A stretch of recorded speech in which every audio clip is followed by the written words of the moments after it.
What's up, YouTube? Welcome back. We just got done with a Glock precision video. You might want to check that one out. And while we were doing that, we thought, hey, let's go ahead and take this opportunity and do the Glock limp wrist test that I've been putting off. Now, some of you are like, yay, we get to see a limp wrist test. Some of you are like, what is a limp wrist test? And some of you are going, limp wrist tests are just stupid. Who's going to watch that? So here's what the deal is with limp wrist testing. Some firearms are known to not fire so well if you use a limp wrist or a weak grip. So they're kind of interchangeable, weak grip, limp wrist. And the idea is if you don't have a good, strong monster hold on the gun, when you fire it, the mass of the slide reciprocating is going to make the gun do a weird little action with its physics. The gun is supposed to stay stable in theory, and then the slide runs back and then chambers the next round, but it's based on the gun staying still here.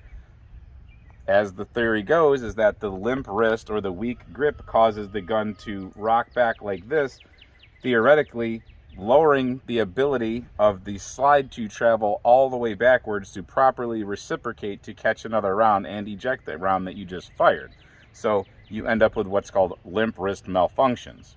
So some guns are known to have this problem, and some guns are known to be kind of limp wrist proof. Other ones are in the middle.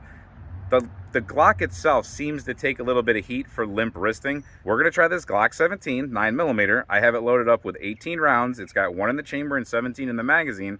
And we're going to start limp wristing, and we're going to get progressively limper with our wrist. Now, I'd like to do this with a 10mm, but I don't have a 10mm Glock at the moment, so we're just going to do a 9mm for now and see how this goes. So the reason I say I wish I had a 10mm to do this with is because you hear about this problem being reported in basically 45 caliber and up. So again, I'm going to start with a stronger grip, and then as we go through the magazine, it's going to get weaker, weaker, and weaker, and you're going to see that. Now, don't do this at home. We're against the safe backstop. This is a safe closed range, a safe environment. I've done this before, and I know exactly what I'm doing, but this is not exactly something that you can safely do at every range. They probably won't like you doing this. Now, I'm only going to use one hand, and I'm going to do a couple different wrist positions, because that's another argument sometimes with these tests.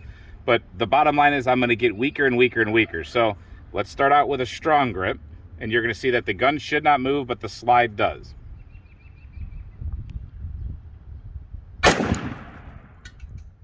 For the most part, the gun doesn't move. Now I'm going to get a little bit weaker. All right. And now you're going to see my wrist is going to be bent, and I'm going to start loosening up my grip with my fingers here.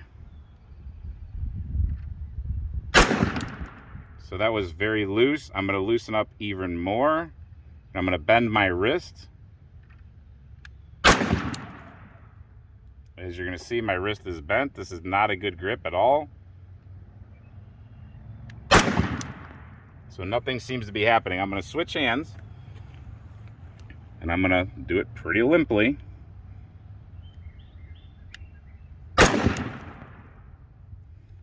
I'm only going to hold on to the bottom portion of the gun now, so I'm going to induce more flip. There we go. We did induce a jam right there, I believe. That would be a limp wrist jam.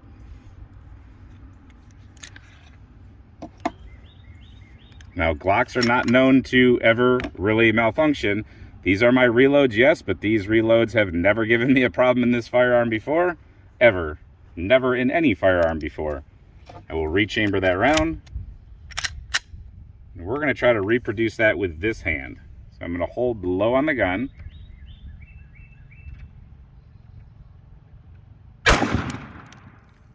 Did not happen that time. Let me go back to this hand. Very low on the gun. You have to be careful. Well, see, that was a dead firing pin, or the firing pin struck, but it didn't hit anything. So we might not have ejected a round on that last one. Nope, we did not. So that's indicative, again, of a limp wrist malfunction. Remember, it doesn't properly cycle the next round into the magazine, or out of the magazine into the chamber.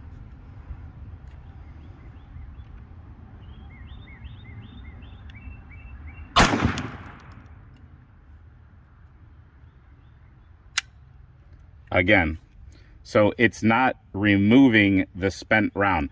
Trust me, that has nothing to do with my reloads. I can promise you that.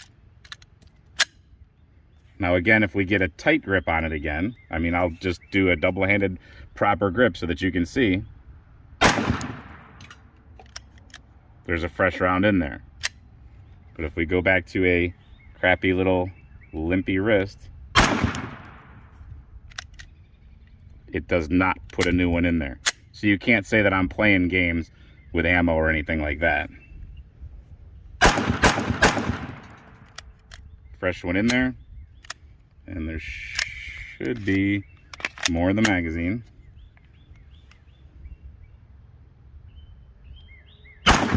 See how I'm shaking because I don't have any actual control over the gun?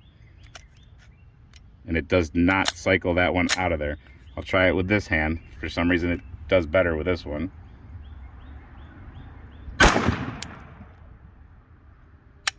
Nope.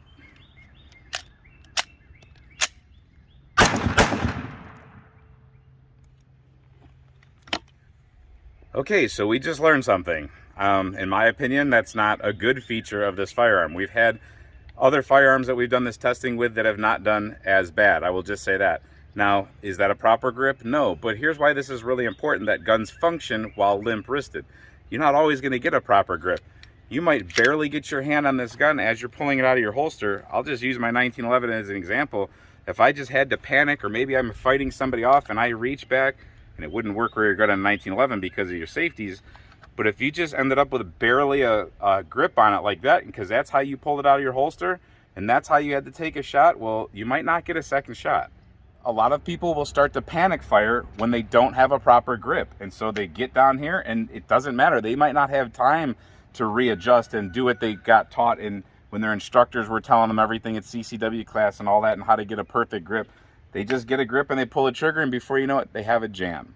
Now, I'm going to be careful how I say this because I don't want to offend any groups of people, but if you watch certain officer-involved shooting videos, you'll notice they have a lot of magazine drops under stress. They accidentally hit that button, or they have a lot of limp wrist situations and they induce malfunctions. I mean, they're shooting 9mm Glocks with gold dots usually, HSTs, things like that. Those guns generally never malfunction, but they malfunction when they get into a firefight. And it's generally due to something with poor grip, or just something goes wrong. Like I said, they actuate the magazine release or something like that. So you can see this happening in videos, actual limp wrist failures of Glocks in police shootouts. It's a bad situation. So again, I'm not trying to knock the Glock. Please don't take it like that. I like this gun, and it's unfortunate that this gun is doing that. But you need that information, and we cleared something up because it's somewhat of a myth-busting situation here with this. I get a lot of emails asking me to do this. For those of you that said my reloads are responsible for this, please have some sense. That's ridiculous. That ammunition is of a mediocre velocity, so it's right in the middle of what you would get in defensive rounds for things like Glock, especially when you can buy things like, I believe it's Hornady Light. Hornady makes a light ammunition. It's made specifically for lower recoil, so that might be even a bigger problem. Coupling lower recoiling ammunition, meaning underpowered or lower powered ammunition, with a limp wrist. Who knows, that could be even worse. So remember, hold your Glock tight at night and in a firefight. Hope you like these type of videos. Hope you like this video. If you want to see more of these type of videos, make sure you subscribe. And until we see you next time at the next video, stay safe, have fun, and keep shooting.